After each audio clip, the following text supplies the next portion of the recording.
You're listening to the Podcast Detroit Network. Visit www.podcastdetroit.com for more information. 1935, the Lions win the NFL championship. The Detroit Tigers take the World Series. The Red Wings bring home Lord Stanley's Cup. Joe Louis begins his rise to world domination. This transforms the Motor City into Detroit, City of Champions.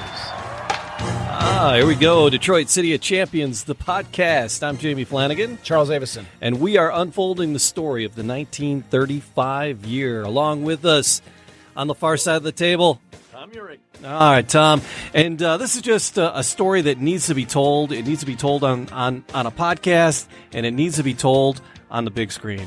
That's our goal. We're telling the story here on the podcast, and we're going to turn this thing into a movie. We got Hollywood listening. We already got the screenplay written. I spent a year of my life working on learning how to write screenplay. And then David and Affleck back together again. Yes, I'm thinking. We need. Ryan Reynolds. They're all lined up. It's everybody's. I don't know. I'm thinking Tom Hanks because he loves Tom Hanks loves the 30s and 40s stuff. He did Band of Brothers. The movie is written in the same sort of style as a Band of Brothers style. It's like Band of Brothers, but just a sports movie. That's the way I wrote it. He's got that old timey thing down. Yeah, he loves doing that kind of stuff. So maybe I was, like Tom Hanks. I think it'd be a good fit. If I have a bunch of directors in front of me and producers, I'm like, Tom Hanks, Steven Spielberg. They got to interview us. Maybe we have them on the podcast one day. Spielberg, Tom Hanks, we in studio, sit next to Tom. Here. I would like it a lot. But so Charles, you good? Everything? How's your world, man? It's good. I'm good. I'm doing a little Bitcoin trade. It's a little ugly today. We just dive right into it. We get so excited about the sports and I'm glad to be doing this show right now because I've been doing Bitcoin for the last little bit. And I've been doing pretty well up until today was an ugly day. And it was like a Bitcoin a little mess distraction from watching the number just plummet all day. Does it have to do with the change of administration, or is it just the banking world having fun with your Bitcoin? From what I hear, there's some big whales out there that have been buying and selling and tanking the market so they can buy in super low and start new hedge funds with Bitcoin and I don't know. Who knows? Well, if it's really low, now's the time to get in. Now, if you're looking to buy into Bitcoin and that, now is probably now, or maybe even wait a little bit because I think the ticker's still going down. Oh yeah, the spiral. Maybe wait until after the show's over and then jump in. So that guy trying to crack open that thumb drive that has what's the $2.15 million or something of Bitcoin on it. Yeah, he can't remember the damn password. Yeah, whatever. Yeah, I don't know. There's the other guy that's trying to dig through a dumpster looking for, or it's he threw it out 10 years ago and he's paying him money to dig through a landfill or whatever. They're becoming less and less inclined to do it as we speak. I was watching the financial news with Jim Cramer tonight, and they talked about that guy that won the lottery in Maryland, the $750 billion or whatever it was. And he was recommending what to buy. And what do you think he recommended? Bitcoin. I still recommend it. I'm in it. I wish I just had more money because I'd be buying more. Maybe that's just some kind of an addiction or they something. They had Bitcoin in 1935. Yeah, it's. I wish, like I say, if I had a little more money, I'd buy more. Like it's some kind of a problem. I don't know, but we'll see who's laughing last when I got $1 million. That's I'm about to get $1 million off. But there's we just want to thank everybody who's hanging out with us. You guys come and hang out, and I appreciate you guys being here and talking about this story. And then the people who either watch it on YouTube or Facebook, and then the audio podcast. If you haven't subscribed, please subscribe to it. That helps. Leave a comment. That is massively helpful. We appreciate all of those. And as we talk about the different sports, everybody loves different sports for different reasons. We talked about the Tigers. We talked about the Lions. We're not done with any of these teams by any stretch of the imagination. You can always go deeper, and there's always more players to talk about, more stories to tell. But we finally got to the Red Wings, and we're talking about this is a fun one. Yeah, our Red Wings. We dove into the birth of the NHL. And then how those Cougars moved from Victoria. What's funny about the Victoria? Nothing. I'm laughing that I remembered it correctly. Oh, okay, good. No, that's and Cougars is just funny to me. I was trying to tee some up for you. Cougars is just funny to me. And then so the Cougars are here, and they're becoming the Red Wings, and that's kind of where we're at. Well, we're meeting the players. Where we left off last week, to be a little to take it specifically. Yeah. Was Jack? We discussed Jack Adams, the player. Gosh. Last week it was Jack Adams, the player. Yeah. The Hall of Fame player. Yeah. And so we talked a little bit about how, a lot of times we hear the name Jack Adams. If people remember the name, they'll remember him as like the old man that built the Red Wing, that had that with Gordie Howe. He had some disputes with Ted Lindsay and all these different things. That's sort of the Jack Adams a lot of people remember. But the Jack Adams that we're talking about, we talked about last week, was Jack Adams, the player who was there in the earliest days of hockey, the hockey equivalent, like for baseball fans that maybe aren't so inclined to hockey. This is the era there's like an era of hockey that is like the same kind of like nostalgic era as like the Ty Cobb era in baseball. And so like, this is like the sort of Ty Cobb era of hockey. And Jack Adams was a Hall of Famer in that era. So like he was he was a star. He was a superstar in his day. And where we left off at the end of the show last week was Jack Adams. We left off with a quote about Jack Adams getting a job. The Victoria Cougars had moved from Victoria, Canada to Detroit. And so in their first season, the Detroit Cougars were dreadful. And Jack Adams, I listed off the issues that they had when Jack Adams was arriving. They had no stadium. The team played in Windsor. Right. Their best player, Art Duncan, had left the team, and Detroit was in last place to finish. So it was literally Jack Adams was taking over an organization that was at the ground level. I mean, this is only their second year in the NHL. Hockey itself is, hockey had been around for some time. I mean, it's kind of like baseball, stretched all the way back to the 1800s. Yeah. But the NHL is, they're just, they're just still introducing the game to an American audience.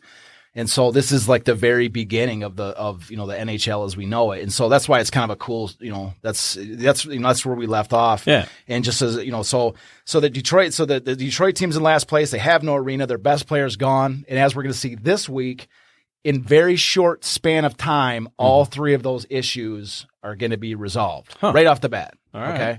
And so that's where we're going to begin this week. And so Jack Adams, takes over, and the year is 1927 is this year that we're going to start speaking of. So this is the Red Wing. This is the Detroit hockey franchise, the Detroit Cougars' second year, and it's Jack Adams' first year. All right. And so right off the bat, the problem with the arena is resolved because they've been building an arena for this Detroit hockey team. I didn't know that. The old Red Barn. Yeah. The Olympia Stadium, all right, is built. Okay. And it's been being built, right? So this is something we kind of left out. I didn't even give a teaser that it was happening, but yeah. So they had no arena, but they were building one. Okay. So I didn't really mention that. I was kind of like, I wanted to lead off with that. So as we know it as the old Red Barn, at this point, this is the new Red Barn. Okay. Okay. So this is the new Red Barn. So right off the bat, the Olympia Stadium is open, and the stadium is opened on October 15th, 1927. And so we have a little clip to throw up on the front screen, a picture. Sure. And this is like the coolest thing. Like I met a man when I was doing these books. His name is Glenn Moore, and he has like the greatest collection of Detroit Red Wings and Detroit hockey game programs. And he just let me borrow them. Like he gave me a stack of game programs, and I'm looking through them. He's like, here, I talked to him. We were cool. He's like, yeah, I got these game programs you can use for your book. And so I'm looking through them. I mean, it's like every single year since, not just oh, he's got a lot of them. No, the picture that we have on the screen right now. Yeah. The very first event at Olympia Stadium, which stretched across the course of a week from October 15th to October 22nd, was a rodeo. And what we have on the screen right now, this is straight out of the book, is the game program from the rodeo. This is before the first game at Olympia, the first hockey game. All right. So this is the rodeo program from 1927. Wow. All right. So I had to show this to anybody that's, especially people that are watching it. If you're not watching it, maybe pop over on YouTube and take a look because it's cool. Yeah. So anyway, the first event is a rodeo, October 15th to October 22nd. And then we can pan to the second clip, which is because shortly thereafter, November 22nd, is the very first hockey game at Olympia. And so, he had the game. Glenn Moore had the game program for that too. I mean, he had both. You know, unbelievable. Yeah. So, so the next clip Jamie's going to put up there is the game program. So, anyways, what's like incredibly cool about this, the next game program we're putting up, is that the bottom of the program had a stamp on it. And it was stamp number 174, and you can see it in the picture if you look really close. All right. But the game program is stamped number 174 on the bottom, which means like they were stamping these things, like how many game programs. They might have used them sort of as like tickets or something. I don't know, but maybe they kept track of how many sales they had of those or something by stamping them. Mm-hmm. But you could tell it was an ink stamp. It was slightly off a little bit. You know, it was definitely a stamp. And so, anyways. So what I was like, I'm holding this program in my hand, and I'm like, the original owner of this program, the fact that there's a rodeo program and the first game program, like he had both of them, means and Glenn wasn't there. He wasn't old enough to have been there, but whoever was the original owner, like, was one of the first couple of 100 people that were at Olympia. Wow. You know what I mean? For the first game, for the opening game. I mean, that's incredible. It's just so cool. Like, this is one of the first couple 100 programs. I'm like, this thing is literally priceless. Yeah. And Glenn just let me borrow them, you know, to scan them. And I got all the pictures, the insides of the game programs in my book, so you can see all the different stuff. I threw a picture up on the screen next to the program cover, which shows the first Detroit, with the first team with Jack Adams as the Detroit Cougars. And then I isolated the picture of Adams on the end of the team photo. But that was the first, and that's like right in the game program. It shows a picture of the first Cougars, or the first team with Jack Adams is the coach, and there's Jack Adams, young, you know, super young in that picture. Oh yeah, look at that. And so, you know, the Old English D on his chest and all that. So, you know, they took that Tiger logo, of course. So, so that's that first team. So, anyways, so the issue number one is resolved. The stadium they have a stadium now. Okay. And so, so the second issue is that, you know, their best player had left, Art Duncan. If you can keep that screen, pan all the way to the right of that screen, that the guy right at the far end to the right. So anyways, so there's a guy on this team photo. He's all the way to the end of the right, and that's Larry Ory. Larry Ory's rookie season is in Jack Adams' rookie season, signed and scouted by Jack Adams. Oh. And Larry Ory is like, I've got a hand, you know, man, I love all these guys. I'm like, this guy's my favorite player. He's one of my favorite players. He's one of my favorite players. You have so many favorite players? I have so many favorite players, but Larry Ory, so just to give you a little, so this is the first like star that Jack Adams, this is the first star of the Red Wings. Mm-hmm. Or, I mean, I'm sorry, of the Detroit, I'm so used to saying right. This is the first star of like the Detroit hockey franchise, Larry Ory. And so here he is on the original team photo from the very first year of at Olympia, his rookie year. And so Larry Ory, just give you a couple, you know, Jamie, you like nicknames, right? Yeah, well, yeah. Tom, you like nicknames, right? So I do too. So I threw a couple to show you, you know, give you because nicknames sometimes kind of reveal a little bit about a guy.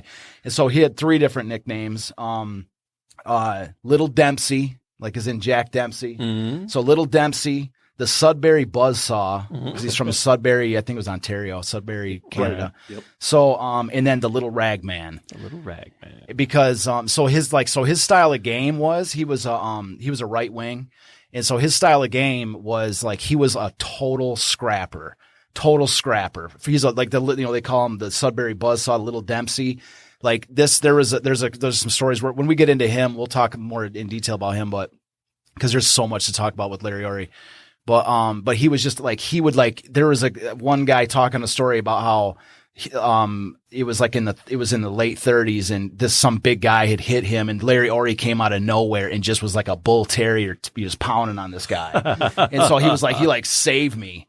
So he was a total scrapper. They all were really scrapper. I mean, really, you had to be a scrapper in this era. This is a roughneck era of hockey, as we're going to find out in many other stories. But, so anyways, he was a kind of player that like, he was like sort of an all around guy. He was able to score he was a great scorer, great defender.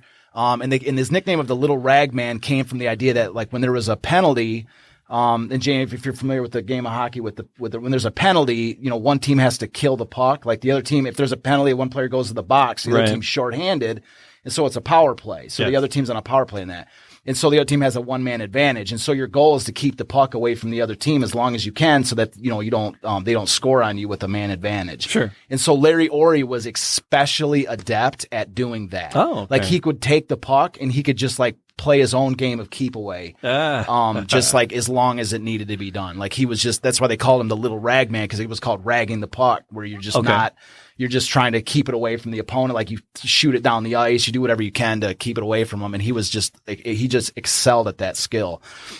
So anyways, Larry Ory is the guy that right off the bat that Jack Adams recognizes is, in fact, Larry Ory has, if the next picture we have on the screen with Larry Ory, this is also from that game program. And Larry Ory had even in his rookie year, he was identified as one of the stars. He was in this original game program. He is featured. Yeah, there's yeah. Okay, you gotcha. Okay. So he's actually featured in the game program. They knew right off the bat that he was going to be one of their anchors, and so they started to promote him as one of their stars. So there we go. That's box number 2 checked. Box number 1, they need a stadium. Box number 2, they need a star to replace the guy that left. And so they have a young star in Larry Ory. And so in step number 3, and by the way, they lost that first game to Ottawa 2-1, November 22nd, 1927. I want to finish one other thing before.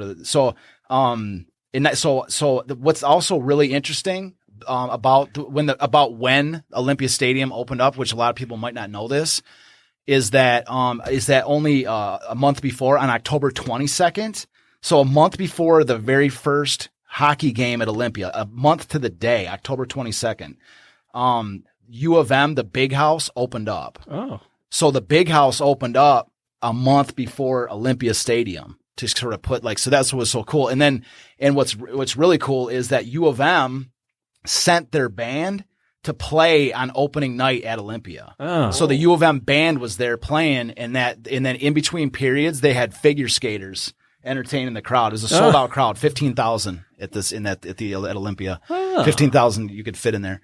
And so opening night was a sellout crowd, figure skaters, U of M band, all the Larry Ory. And so, anyways, so after all that, this corrects the final issue that Jack Adams faced, where the team was in last place, because in this season, they finished in second to last place. So that's a step in the right direction, you see. So they answered all 3 problems right off the bat. That's improvement. Yeah, so they improved, right? They were second to last. So like I say, the stadium's solved. They got a star, and now they got one a little bit better than the previous year. So Jack Adams accomplished it all in the very first year. So that's they achieved that sort of low bar to start off Jack Adams' first season. But there was much more work to be done in order to raise that bar. And so to achieve that, and this is also takes place in 1927-28. This is Jack Adams again, first year. So Jack Adams, one of the sort of the thing that was happening in sports at that moment, especially, really baseball primarily, was the invention of the farm system, where the minor league teams would become feeder, there was minor leagues all the way before, but now the major league teams would have minor league teams specifically for growing their own talent. And that concept was led by Branch Rickey in baseball. Well, that fad was not unique to baseball. The hockey picked up the same concept. And so what ended up happening was, at that moment, 1927, as we said, Jack Adams started his own minor league hockey team, which in that team is, Tom, can you guess what team that is? You got me on that one. Detroit Olympics. You've been waiting for this for the longest time. You've been waiting for the Detroit Olympics story forever. Here we go. Okay. Well, yeah. I'm listening. Okay, good. No, you're good. You're good. So anyways, it's the Detroit Olympics are founded. So the Detroit Olympics play at Olympia Stadium. And what's unique about this team is that so usually minor league teams are set up to play in other cities, right? Because you want to you don't really want to tap into the same fan base. Like the Tigers minor league teams don't play in Detroit. They play in Toledo and Lakeland and stuff like this. So anyways, so you usually want to spread your minor league teams out around the country because they draw their own revenue. They draw from their own unique town or city or whatever. But Jack Adams was the only person in the country at that time, the only person that had the only team that had their minor league team playing at the same, not only the same city, but the same building, the same site. That's correct. Yeah. So the Detroit Olympics also played in the same ice at Olympia Stadium. Ah. And the reason why, I mean, I'm sort of assuming why, I guess, because like the reason I believe they were so bad they were moving people up and down so quickly. No, I don't think so. I don't think so. But that's a good speculative argument. So I speculate that the reason is that Jack Adams wanted to have like personally oversee the development of his players. That he personally wanted to oversee these guys because the reason that sounds a little more reasonable. Yeah, well, yeah, we could go either way. You know, there's a couple. Well, he different. could set one down to the Olympics and watch them. There's that time. too, sure. Yeah. And you could have potentially smaller rosters for a team that's not doing financially great. You could have right. smaller rosters But and you bring the you minor could league make players quicker up. changes. Sure. Exactly. So you could see that. I could see that happening too as a reason. But the reason that leads to the reason I made that conclusion is because Jack Adams was like obsessed with scouting and player development, like especially scouting. Like there's an article towards the end of the in the 1935 when they get to the finales of their seasons. I don't want to give away the ending about what happens to the Red Wings, but when towards the end of their best part of their season, Adams left the team like on a road trip so he could go scout a player over in like Hamilton, Canada. Oh, wow. Okay. So they're like getting ready for a big moment of their year, and Adams is out scouting some guy, you know, like so that's what I mean. Like so he was like tenacious about player development, finding the next big thing. Yeah. And so anyways, so that's what leads my thoughts to that, is that he did it so we could have a personal. Are they still the Cougars at this point? They're still the Cougars. Okay. They're still the Detroit Cougars. And they went it's only through the first year with Jack Adams. Did they go through a couple name changes? From what I recall from like our earlier top of the thing. So we're still the Cougars. We're still now. second. So it's the second year in Detroit for the hockey franchise. Adams' first year, and they are still the Cougars. But they got that red and white. Red and white. They and kept the color of the Cougars. Yeah, the big D. And they have, it's red and white with that. It's the same colors we would recognize today. Yeah, and it's that vintage D that they pulled out. They started pulling those out for the those Winter Classics. I think is when they first started bringing those back. Well, a lot of these teams, and you'll notice a lot of people that have seen a lot of different sports history stuff with like football and stuff. You'll notice, and still there's existing examples where a lot of these like football and hockey teams, they would take the same name as the baseball team to associate with that they're the major league of that, the counterpart of that particular team. In fact, the Pittsburgh hockey team at this time was called the Pirates. Yeah. And so you have, still to this day, the New York Giants in football. I mean, so was their it's a Giants baseball team. So was their football team, the Pirates. Yeah. Well, Pittsburgh. Exactly. They would try to associate with those other established sports. Just when I see this, I'm like, oh, those are Red Wings. When I see this image. Exactly. Yeah. But these are Cougars. Yeah, these are the Cougars. And so, because I was reading, as you were talking, I was reading this thing. It's like, here are the new Cougars. I'm like, oh crap, they're still called the Cougars. Yeah. They're definitely still the Cougars at this moment. All right. So this, their first and second seasons here. Yes. And so, anyways, yeah. So this is their first season. So their second season, 1928, 1929, they move up again as far as their quality, their record. They're fifth best in the 10 team NHL. So they're fifth best. And Adams finds another star that he can build his team around. Right. And this player's name is Herbie Lewis. And we have a picture. All right, Herbie. I'll grab Herbie here in a second. So a lot of times when people are reading about the Red Wings in 1930s, there's really not that much information on the 30s Red Wings. Mm-hmm. But usually you're reading a section about it in a Detroit history book of some tape. And one of the players that you're going to see, you'll see a mention of quite a bit is Herbie Lewis. He was absolutely one of their stars. And so here he is. Yeah, you get a little picture of him right here. So Herbie Lewis, his nickname was the Duke of Duluth. And so I can't wait to actually do I want to do an entire show on him because there's this fantastic story. There's this fantastic story about him in the minor leagues. And I don't even want to start going down that path, but sure. he gets his nickname from the minor leagues, and he's just there's this incredible rivalry he's got with another player that carries on to the NHL. So we'll get to him at some point. I love these gloves. Yeah. Look at these gloves. Yeah, they're like That's leather. Just like, heavy leather. That is fierce. Yeah. So Herbie Lewis is sort of known for speed and speed, scoring consistency, and neutralizing the other team's best scoring threat. So like he was a forward, he's a left wing. Yeah. So anyways, Herbie Lewis is one of the fastest players in the NHL, but his scoring consistency, I actually went through the 1935 season. And I like, he never put up like massive numbers of goals, but the consistency was ridiculous. Like, and I mean, I don't mean like, oh, he had 20 goals in 20 games or something like this, or, you know, it was usually more like, he played like 50 games. So he would have like 20, 25 goals, 20, 25 assists. But so that's not anything super, super special. It's like basically like a point a game.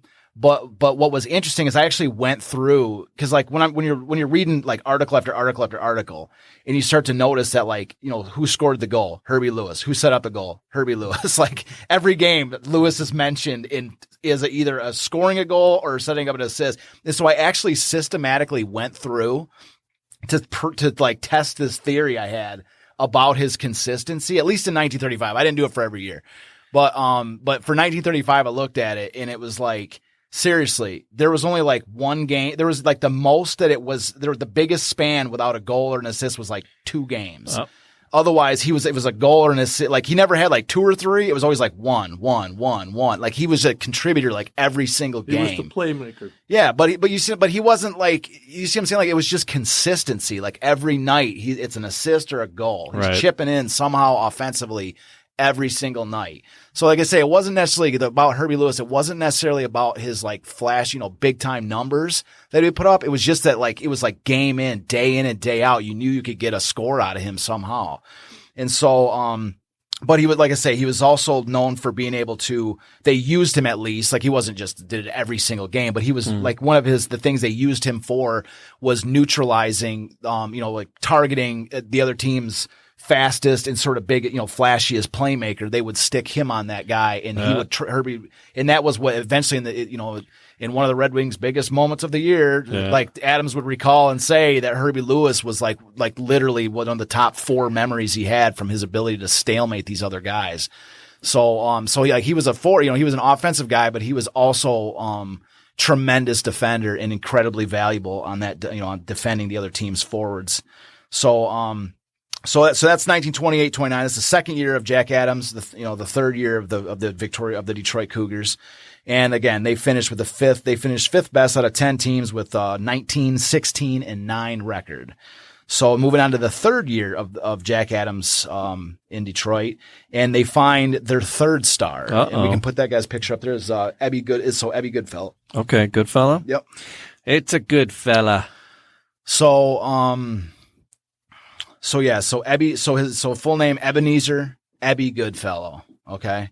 Yep. And so I know I've already said this already. Like, I know this guy's like one of my favorites. He's one of my favorites. He's one of my favorites. And when we get to Bucko and McDonald, I'm gonna be like, Bucko's my favorite. I swear he's my favorite. But Bucko is like my favorite. Like, he's like, I guess you could say like a fan favorite. You know what I mean? Like for almost like in a singular year kind of thing. He was almost like my favorite 35 player, like the guy that like tipped the balance. We'll get to Bucko at some point, but my favorite like Red Wing from this era, like pound for pound, like year in and year out, Red Wing from the 1930s is Ebby Goodfellow. He is like jacked up, man. Yeah, he's got like a cut on his nose, every photo you see scar him in, on his forehead. Every photo you see him in, he is like, he's looking right at you. Oh man, yeah, this is and so. He ripped off of his sweater. Yes, like I say, like Ebby Goodfellow, as you can see in that picture. That's why I kind of chose this picture, because I really think it does a good job in showing this intensity of Ebby Goodfellow,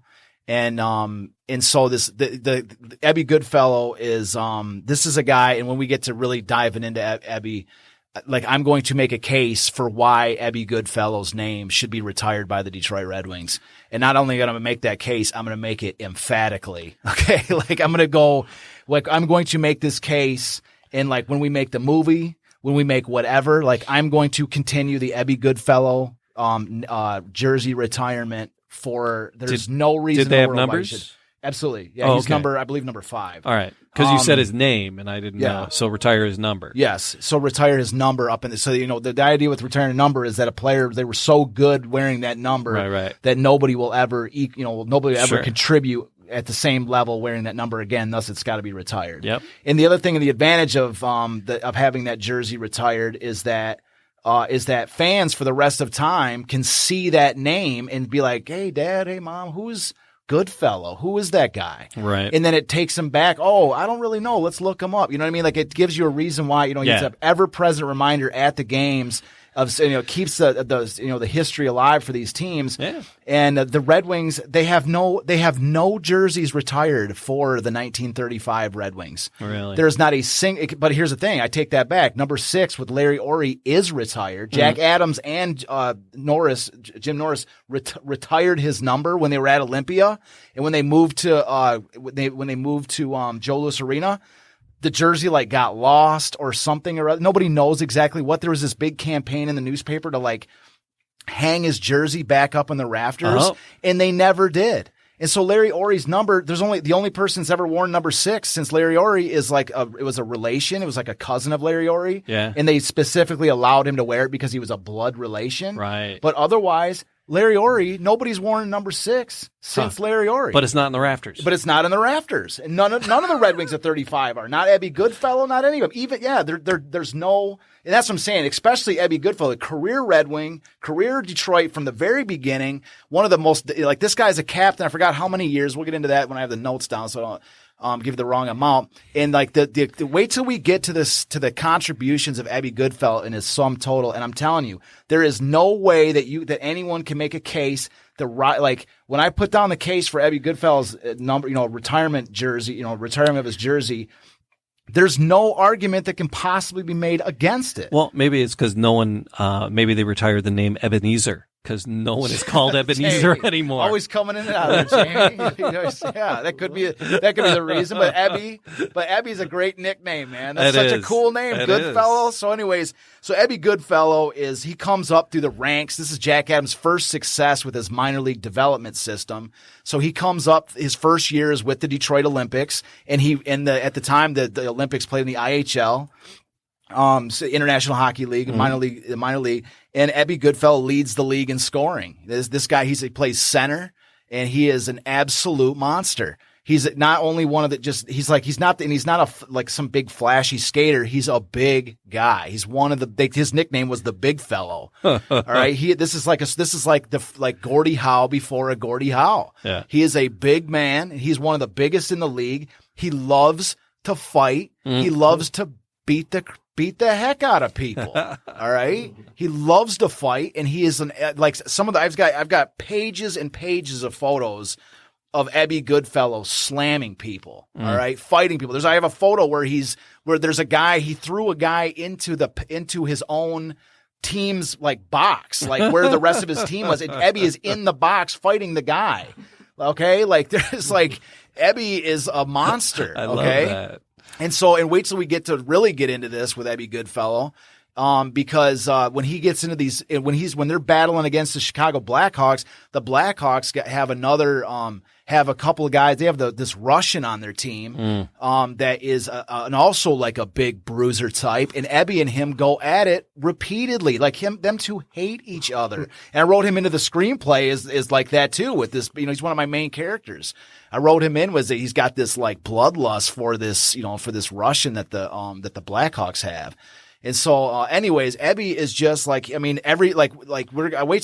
want to get too far in him. I start going a little crazy with Ebby, but this is the guy that leads the team out of the tunnel every single game, no matter what. Captain of the team. Was he captain? He was absolutely. I forgot how many years, but I don't want to give it. There's a couple things. There's an incredibly unique series of circumstances which arise. Is this year 2 or 3? This is Adams' the Adams' third year. Okay. When Ebby Goodfellow comes out of comes from the Olympics. So Ebby plays with the Olympics in Jack's second year, and then he actually plays with the Red Wings. I'm sorry, I keep saying with the Cougars, which in Jack's third year, which is 1929 to 1930. And so anyways, I want to read you a quote, just give you a quick quote with Ebby. Okay. I know you're going to go off on Ebby, but I already have a quote mark, so I got to follow the notes, right? So page, I don't read that. I was reading the page 568 in the book. Yeah. That's where this comes from. Okay. So anyways, so this is Ebby's first game with the Detroit Cougars. Okay. So anyways, okay. So right here. So this is Jack Adams' interview. This is actually a quote from 1936, but Jack Adams is recalling Ebby Goodfellow's first night. So as long as hockey is played in Detroit, you probably will hear stories of Ebby Goodfellow's stormy debut. I can never forget his courage, declared Jack Adams. Since that time, he has been my pride and joy. Ebby was a tall, gangling kid who weighed about 160 pounds when he broke into the Olympics in 1928. He led the International League in scoring his first year with 34 points. He was a natural from the start. Here Adams took a deep breath and recounted Ebby's first season with the Red Wings. Ebby was a rather pale-faced kid, said Jack. In the first few games he played with the Cougars was against Boston. A few of the old-timers, including Eddie Shore, decided they would strike fear into his heart early. That first night, they must have knocked him down 40 times, but he kept getting up and coming back at them. It wasn't so many nights after this that the Maroons with their famous S-line, Siebert, Stewart, and Hooley Smith, came to town. Here was the most feared line in hockey, and what happened the night they ran into Goodfellow can never be forgotten. Siebert on a rush caught Harvey Rockburn Rockburn played for the Cougars. So Siebert on a rush caught Harvey Rockburn under the chin with the butt end of his stick. Rocky crashed on the ice on the back of his head and was knocked out. We feared for his condition. Before anyone realized what was happening, Goodfellow tore into Siebert and floored him with one punch. Stewart rushed to Siebert's aid, and Ebby dropped him, also with one punch. What a beginning for a kid. And when you look back at that start, you don't even wonder he's the hockey player he is. Ebby, too, remembers that night very vividly. I can never forget sitting in that penalty box between Stewart and Siebert, he said. They were making all kinds of threats, and I must admit I was scared. So Ebby knocked out, punched two guys, two of the most feared hockey players, at that time, in his very first, in his very first, one of his first games, his debut. So they got him on and I mentioned Eddie Shore in there. Eddie Shore was also, Eddie Shore is probably the most feared, one of the most feared. Man, I've read so many articles about him. Eddie Shore he's played for Boston. Yeah. So they have a list of captains here, and I don't know. No, I don't want to go too deep into it. I know, I didn't want to do that because there's a whole specific story. We'll get to that. We'll get to that in a couple episodes. Because Dylan Larkin was just named captain, and he was the 37th, 47th captain of the. Well, Jamie? Why don't we give him a teaser? 37th captain. Give him a teaser. I'm not going to say anything. Larkin is the 37th captain. I'm not going to say anything, but I want you to read. You're going to do a teaser just by reading off the years that Ebby Goodfellow was the captain. Well, this one, it says only one. No. That's why I'm saying this list. No, that's absolutely not. Well, that's why I'm saying. That's why I was asking. I'm trying to find another list because I'm going to guess that one's correct. Wrong. It seems wrong. That's why I was asking. Well, we'll cover that in another situation. Yeah, because I want to make sure the detail. Because there was a very specific thing that happened, and that list might not cover current roster. Yeah, I'm trying to find another list because the list. I was trying to find out how many years he was, and Larkin being the 37th. These guys being the Cougars, were they counting those guys as red, maybe, and they are. Okay, good. Because it goes back into the 20s. We'll get to that in a second because there's a very specific story I want to tell with this, with Ebby's captaincy, because all right, I don't even want to go to it. I'm going to give it away. Because there's a couple of this, and it's not just Wikipedia, it's this thing called Elite Prospects, and so hockey history. And so we'll do some research, and I'll find a couple of lists and try to sort that out. Yeah, I mean, I'll have there's a whole story that dives into it. There's a whole story that his captainosity. Yeah, it's a story that I've never I think it's unique in hockey. I don't think it's ever been done before with regards to somebody's captaincy. And it's just a fascinating story. Is this part of Ebby's story when we do on Ebby? It'll be in a couple episodes, okay, because it's sort of part of the overall story. Okay, but it's essential. It's worth. I'm not just going off on a tangent when I spend a little extra time talking about Ebby, because he is a central figure in this story, and his captaincy is going to like him getting the captaincy is like a story unto itself, and it was actually they used it as a tool. And we'll get to that. I don't want to start talking about it, we give it away. But but Ebby's a central figure in everything that goes on from here to the end of the, till whatever good things happen at the end of their 1935 season, not to give away anything. I didn't mean to digress. Yeah, no, I digress. I'll go off on tangents all day long, man. That's like what I'm known for. So, but anyways, so Ebby, so they get Ebby, okay? They find Ebby. And so, the year before he gets, like I say, he comes up from the Olympics. He has he has his first season, with the Detroit Cougars. Mm-hmm. And so now Adams has really got his third sort of star that he's building this team around. So anyways, so this is 1929-30, and this is again Jack Adams' third season with the team. And so this season they kind of regressed. They're the third worst team out of 10 teams. Mm. And now the Great Depression hits. This is 1929 to 1930. The Great Depression hits. And so now just to show you, so Adams is pretty much running everything now. He's not just a coach, he's not just the GM, but he's like kind of like he's like the custodian of the entire team. He's not the owner, but he's almost like a de facto owner. Like he's just in charge of making this thing go at this point. And so anyways, so the Great Depression hits and the team's finances are just absolutely awful. And so, anyways, to show you one last thing about Ebby, how valuable Ebby was, is that Boston at this moment offers Jack Adams $50,000 for Ebby Goodfellow. And as we recall, Mickey Cochran was sold at the end of 1933 for $100,000. Right. And this is 3 years before that. So $50,000 at a time in the Great Depression, and Adams is struggling with money in the Depression, and he turns them down. Wow. He's like, no, like Ebby's, we're not selling him. And so, anyways, and then I also want to read, I have one more quote to read about hockey at this time in Detroit to show how tough they had it. Okay. So the Great Depression is one thing, but the fact is that it kind of shows, how hockey in Detroit was at this time, like how non-existent it was. Like this, and so what is it here? Okay, so this is from the book we had last week. This is my book, but I took it from the Phil the Ranger book. It's a quote from him with the "If They Played Hockey in Heaven," the Jack Adams story.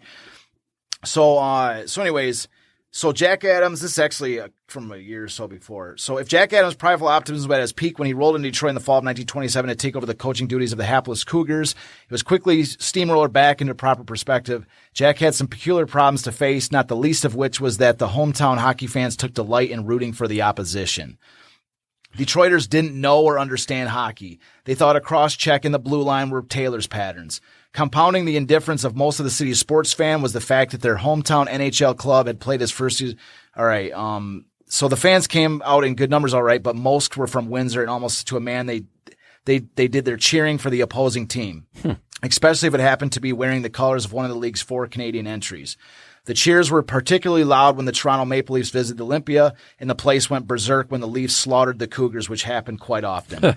I've never seen a place like this in my whole life, moaned a disillusioned Adams one night after a bad loss to a visiting Canadian contingent. There just can't be another city in the world where the home team isn't popular.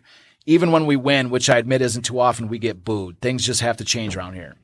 So like I say, so this is adding to the weight of the issues of this situation, is that their fans, quote unquote fans, they're rooting for the other teams at this point. So anyways, so this is the issues that Adams is facing at this moment. And so going into 1930-31, the culminating point where we're trying to get to is 32. So 1930-31, they find a fourth new star, Johnny Sorrell. I'm not going to go too much into detail with John Sorrell. We got a picture of him though. Okay, we'll get it in a second. So Johnny Sorrell is a left winger, and I mentioned him because he's one of these original guys that is still going to be with the Wings in 35. With Adams in 35. Nicknamed Long John, which is you can. There he is. There he is. Yeah. So 1930-31. because the Depression had hit so brutally, and because they're trying to still make their name with Detroit fans, they tried to engage the fans a little bit more by changing their name. They wanted so they opened it up to a newspaper contest and let the fans vote on the new team name, and that's the name they came up with, was the Falcons. Okay. And so that's it right at this. So 1930-31 is the first year as the team is the Falcons. And in this season, Ebby Goodfellow, 48 points, 25 goals in 44 games. So that's pretty good. Wow. And so at this exact moment, Pittsburgh Pirates, the hockey team, folds, and they move to Philadelphia and become known as the Quakers. And so so the Quakers just Quakers. So just remember, the Quakers are going to be one of the worst Today teams. it'd be like the Earthquakers, but then it was probably like Quakers, like the Quakers are known in NHL history. Like anybody that looks at like NHL history, the Quakers are legendary for. They're like, I think they are I can't imagine there's a worse team. They had like 4 wins. So the Quakers are like the worst team ever in NHL history. And that's the team that moves to Philadelphia, becomes the Quakers. And so anyways, it's pseudo important. We'll be talking. Quakers are going to have a little bit of a role to play in a couple future story components. But so anyways, the Pirates fold. But just saying, the Pirates folding, it kind of shows you the situation in hockey at this time, where here's now the newly named Falcons. They're struggling. This is the Depression. Hockey is not the number one sport. There's nowhere, top 3, barely. There's only top 2 or 3 because there's only a couple 3 sports there to play, and so they're big name professional sports like this to play. So anyways, this is the fact that a team folds. It kind of shows you that this is an era of great of upheaval. We're going to see even more of that coming up in future episodes, but. So anyways, and so that's 1930-31. They finished with the 3rd worst record in the NHL. So they're also not doing well on the ice either. They got some stars, but they're just not playing well. And so this is the final year we're going to talk about today's show, 1931-32. And and then we want to talk about the, I believe, what do you say, 5th star that Jack Adams finds. Yeah. And this is a key thing. So these 5 guys are going to be the guys that these are the core guys that are going to be with Adams when we get to 35. Is he young? So Doug Young, yes. And this is a teaser for what I was alluding to earlier with the captaincy of Doug Young. Or I'm sorry, of Ebby Goodfellow. Mm-hmm. So Doug, this is our early pick. This is a super. I didn't even have this in my book. I found this just today. I found it because scanning the internet. Because I couldn't believe I found this. I just love this picture. But this is Doug Young. I believe it with him with the Hamilton Tigers. This is not a Detroit Cougar uniform. Anyways, this is super. But anyways, Doug Young is going to be such an incredibly important piece to the 1935 Detroit Red Wings. Oh yeah, he is such a important component. He is like. So Doug Young, and this is like the sort of teaser for what I was talking about earlier with Ebby's captaincy. So Doug Young is a star. He is a star, right? But he's got this weird issue, this strange issue. He's a handsome brute. Yeah, he's good looking dude, and he's great. But he's a defenseman. He's a defenseman, and Doug's got this problem where he's like, especially when we get to 35. Because he's going to be surrounded by a galaxy of stars, but he doesn't the only way that they can assess, Adams looks at him like, you are one of the best players I've ever seen. Like, you are one of the best players, but Doug doesn't believe in it. It's just the greatest, sort of character arc for a movie ever, because Doug doesn't see it in himself. He, everybody else sees this, the physical ability is there, the skill is there. And he's kind of like defers to everybody else because everybody else is the star. Ebby's a star. Herbie's a star. Ori's a star. As we're going to see in Marty Berry's a star. Everybody's all these stars. But Doug doesn't see. Adams is looking at Doug Young saying, "You're the most talented guy we have. Why you are a star amongst stars?" Yeah. But he wasn't. But he deferred. Does somebody pull him out of his shell? Something has to happen to convince Doug Young. Come on, Dougie. That he is, in fact, not just a great player, but he is the guy. they've got to do something. Mm-hmm. That's like the best teaser I'm going to give you, unless you read the book, and then you can just go right to the answer. But it's a feature, it's a focal component of what's going to happen in 35. But he is an incredibly talented player, but he just doesn't and he plays well. It's not that he doesn't play well. He's just that Adams wants him to kick it up to the superstar status that he knows he's capable of. And Doug just doesn't he just is always, he's just really deferential. He's just really he'd rather just play a good game than sort of max out and play an amazing game. Right. And that's sort of that's an ongoing issue with Doug Young, all the way through to 1935. And so anyways, so that's Doug Young. And his nickname, the Glycan, I think I'm saying this right, the Glycan Cowboy. The Glycan Cowboy? Yes. What the hell's that? I think it's a town in Canada. I think that's, I got to look again in my chapter, but I think it's his nickname is also, they didn't just call him the Glycan Cowboy, they call him just Cowboy, but they refer to him in articles in the Detroit Times and such as the Glycan Cowboy. But I think Friends just called him the Cowboy because he loved riding horses. At one point he wanted to be a jockey, but he got too big to be a jockey. So I think that's why they call him. Can be a jockey. I'm going to go play in the NFL. Yeah, no, NHL. Yeah, so he's NHL. Yeah, so yeah, he's I wanted to be a jockey, but I got too big. But that was, I think maybe that you can see the humor behind that. Maybe that's why they started calling him Cowboy. I guess I didn't really find an exact reason, but. So anyways, so here we are. We've sort of come to the end of what I wanted to get to today. Yeah. But I want to finish off this story. Because this is kind of what I was hoping to lead up to. Yeah. Is that, so we're sort of facing a critical, and I finished the year. So 1931-32, which is first, second, third, fourth. This is Adams' fifth year in Detroit. Right. Their second year is the Falcons. They're still the Falcons. They're finishing up the 1932 season, and they have a record of 18-20-10, which is actually good enough for third place in the American division. Hey. And they qualify for their first playoff appearance. Holy smokes. But they get beaten in the first round. Ah. But they get they're making a little bit of headway. It's a learning experience. It's a learning experience, yes. Yeah. So they make their first playoff appearance, so that's good.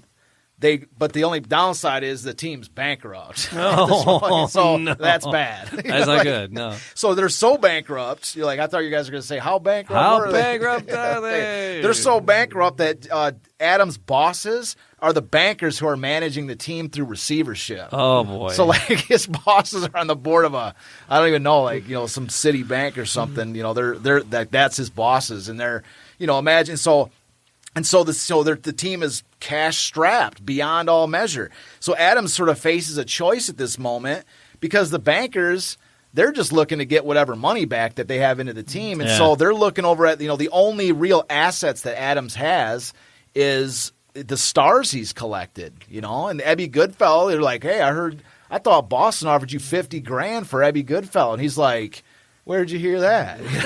Who's telling you them lies? Telling you that? I didn't hear anything about that. And they're we have it on good authority that Boston's offered you $50,000 for Ebby. He's sneak in the house with that $100 bottle of bourbon. Your wife's like, I thought you had plenty of bourbon already. He's like, no, I didn't hear that from. So anyways, so their banker, so Jack Adams is in a tough spot because he knows he's assembling this core of stars. Right. And so and it's taken him 5 years to get to this point where he's built up these guys. And these bankers want to sell him off? And so that's the situation he faces, which is we can either sell the stars and become, and prolong, this team's existence by a little bit, or I can keep the stars, but the problem, so here's the thing. If he keeps the stars, they basically go bankrupt. They go broke now. Yeah. The team's done.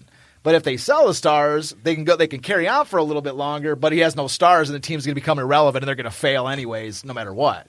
So that's the situation that they face right now. What are they going to do? That's where we're going to leave the listener hanging into the next week, to the next show, yeah. All right, so do you sell off some of the stars? Do you fight and keep them? And yeah. How do you become a profitable Or do you pray? team? There's a third option. There's the prayer. There's the prayer. The prayer route for a hero. For a hero to come to town. You're praying that Bitcoin turns things around for you. And Bitcoin didn't exist at that point, but there's an equivalent force which you say, please, Lord, let a rich, diehard hockey fan with a grudge come to town, buy the team, and have a on-ice war to wage with another owner and be willing to spend millions of dollars doing so. That's the prayer that Jack Adams was asking for. Good Lord. And we'll find out next week if his prayers were answered. We're out on Grand River. That's it. Yeah. Hat in hand, asking for some handouts. Oh, yeah, asking for handouts. Yeah. So, all right. So, just thanks for hanging out with us. People that are listening, watching on Facebook or watching on YouTube, appreciate you spending time. Can I squeeze one last little thing in? Nope, not before I say thank you to Catherine and Simon for chiming in. Hey, and Simon. Now that I've said thank you to Catherine and That's Simon great. for chiming I'm saying in, thank you to both of them too. You can add one more thing. So I wanted to mention, I have a little note at the bottom here. One of the little weapons that Jack Adams had that is a sort of an unknown thing was his wife Helen. Oh, okay. I wanted to mention this real quick. In his scouting and development world, Helen Adams grew up in a family of 7 brothers that were all diehard hockey fans in Canada. Sounds like my wife. And she helped him scout. She, like, when he was on the road, she would send him reports about all the Olympics games that he did not see. Oh. She was a major major factor in the career of Jack Adams. And I love that. You're going to see her appear in numerous pictures with him. She is an ever-present. I wrote her into the screenplay as a major contributor because she was. I mean, there can be no doubt about that. So just wanted to throw that in there. I have it in my notes, and I didn't want to flip the page and not. Yeah. Not mention it. Oh no, definitely. It's got to give her props. Like my wife Colleen, she was one of 8 kids, but it was 6 brothers growing up, and it's just like she loves her hockey and sports. It's man. I'm just saying it because it's part of the story. You know? Because she, it helps to kind of throw light on Jack. I mean, there was a type of situation where that's his. This is an early age of hockey. They don't have these big, massive scouting departments and stuff. And the fact that he's got Helen, his wife, who's a diehard hocky fan, a diehard, knowledgeable about the game, and I have an idea of what type of woman she might have been. Yeah, so she she plays an important part, and so I just think it's I guess you call it Jack's secret weapon was his wife. So I just want to throw that in too. All right, we also have to say hi to Charlotte, who checked in late. Pretty sure that's my mom, unless I don't really know too many Charlottes except for my mom. I'm named Charles after my mom. She named me after her, with Charles the master form of Avison's my last name, but Howell. Fair play. Yep. So hi, Mom. So how you doing, Mom? She's one of our biggest fans, if not the biggest. So my mom did chime in. So there you go. Shouldn't have a computer, so there's that. That's a good reason. That's a good excuse. She's 90 and doesn't have a computer. Oh, that's so a good well, get her one. There's that. Christmas was just around the corner. Just happened. No, she does. She's got got her one. Computer. Get her a computer. Set her up. Put the show on and say, watch it. Sometimes you got to put it in her hand. I've made her listen to some before. Okay. So no, maybe she just doesn't want to. I know. I don't like you. No, she likes you. I was joking. But yeah, thanks to everybody who spends a little bit of time with us. We do appreciate it. Like, subscribe, leave a comment. There's merch everywhere. DetroitCityOfChampions.com, WearingFunny.com, and everywhere in between. So till next time, we're going to get the rest of this story. Our prayers are going up. Remember, next week we're praying that a super rich diehard hockey fan with an intense grudge against other owners in the NHL who's willing to wage his on-ice war through Detroit is going to come to town. That's our prayer. That's what we're hoping happens. And we're going to keep it on ice. Yes, we're hoping that something like that maybe happens. All right, till next time, keep your stick on the ice. Yes, that's a great quote. I love that.